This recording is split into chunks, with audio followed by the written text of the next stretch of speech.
Hey everyone, welcome back to the channel. It is time for me to go ahead and work on my budget.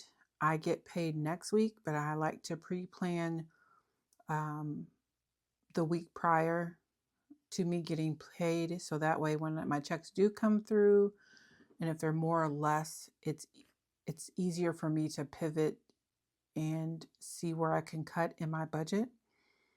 So if this is the type of content that you like, I would love it if you would stick around.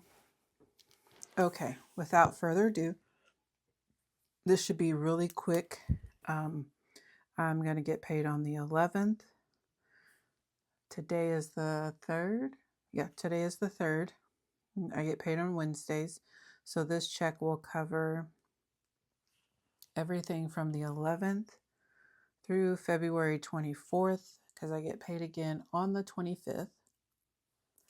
So this means for my full-time W-2, I am anticipating, I think I want to make it really low because I'm not quite sure with the winter storm and all of that.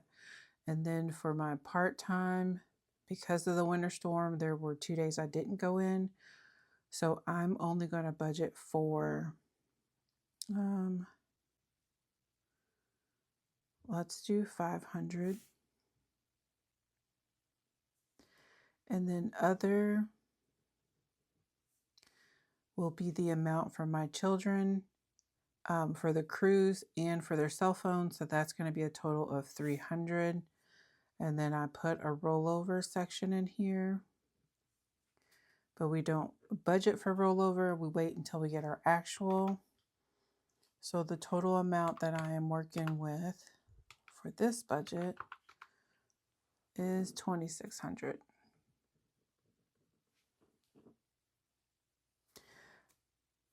Okay, so for my mortgage, well, I can't spell clearly. We're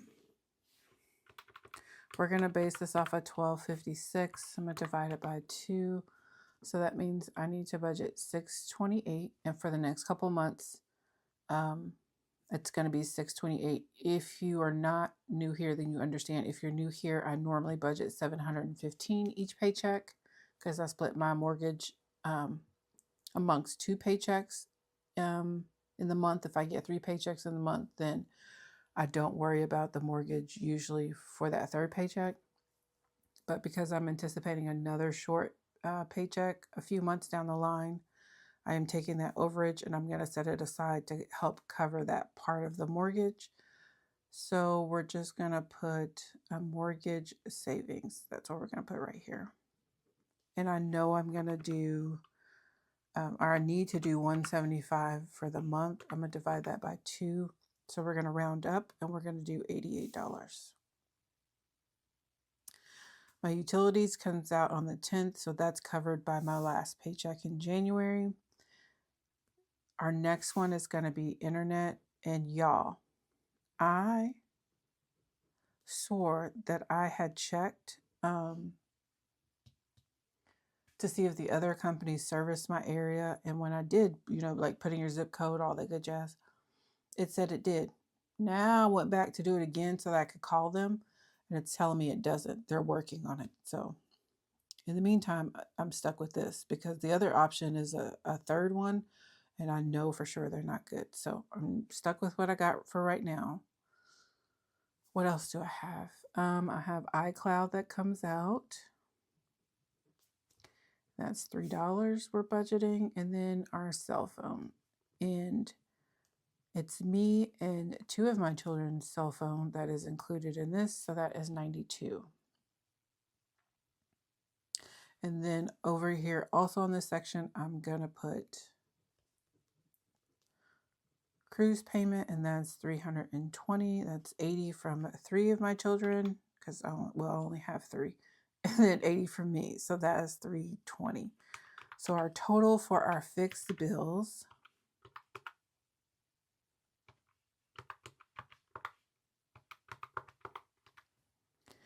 is $1,231. I'm going to subtract that from 2,600. And that gives me 1,369 to roll over.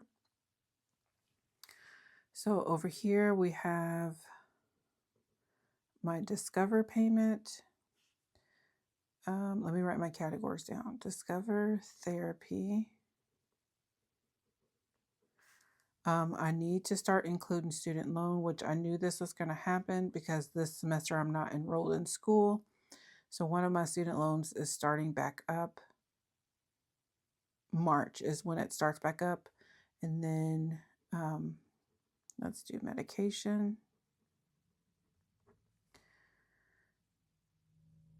So this paycheck, I'm not going to budget for student loans.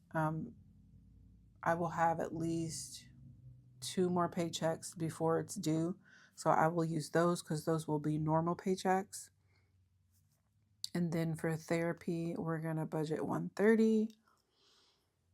And Brittany from Cash and Calling gave me a really good idea. And I'm just going to transfer this money to my high yield savings.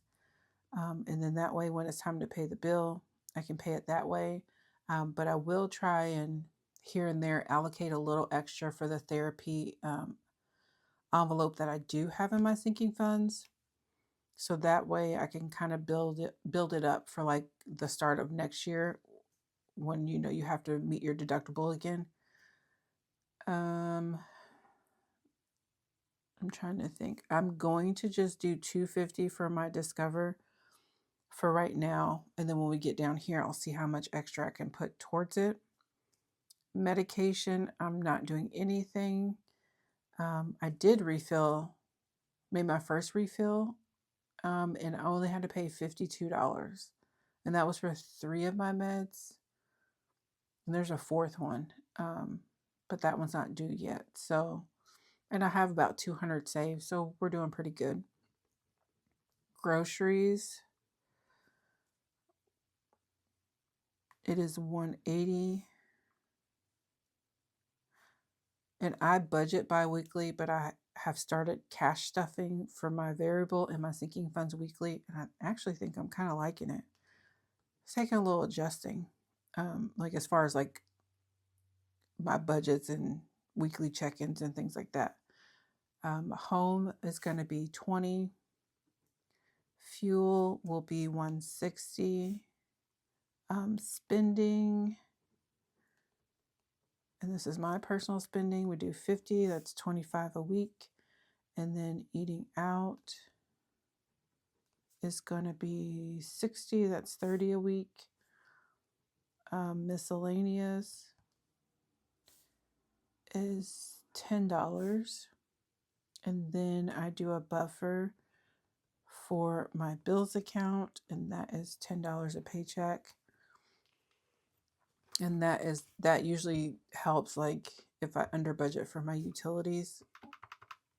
So this variable section, our total is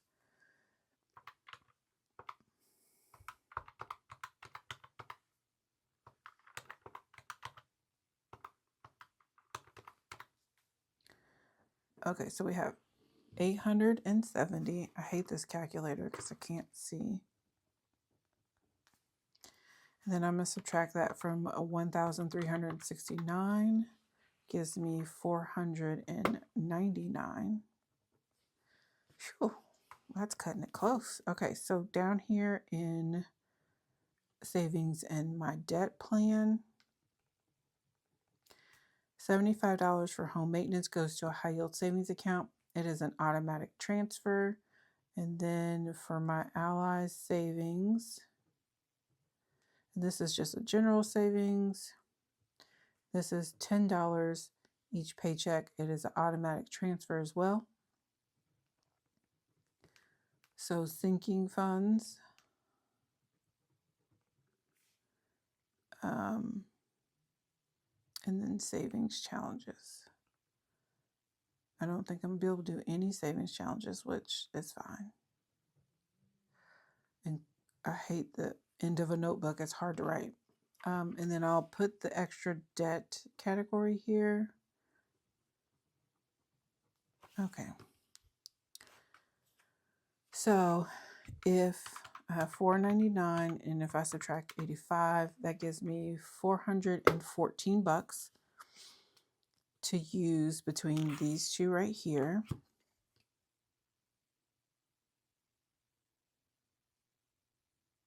And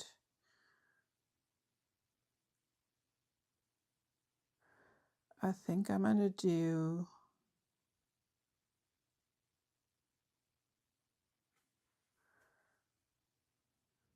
I'm just going to do 400 for sinking funds. And then this 14, I'm going to put right here for extra debt. There you go. So our total for savings and debt is $4.99. So that is my zero-based budget. Every dollar has a place to go, including a buffer for my bills checking account and including some extra savings. Then when I do get paid on the 25th, I'll come in with what my actual pay was. And if we need to adjust numbers, if we need to pay any extra, so my focus will be extra debt, maybe some savings challenges. If I can do 400 for sinking funds, that would be great. And what else? If I can set any aside for student loans, that would be great. Because that payment's going to be $265. That's what that will be on the month, each month. And then when I start back with classes in August, I think it will go back into deferment, which will be fine. Okay, so that is all that I have for you guys. I thank you guys for tuning in for a quick video. And again, if you are not subscribed and you like budgeting content, debt payoff journey, savings, cash stuffing, cash planning, that is what I do over here. And I would greatly appreciate it if you would hit the subscribe button, like this video, and leave me a comment down below. And I will see you in my next video. And until then, have a wonderful day. Bye.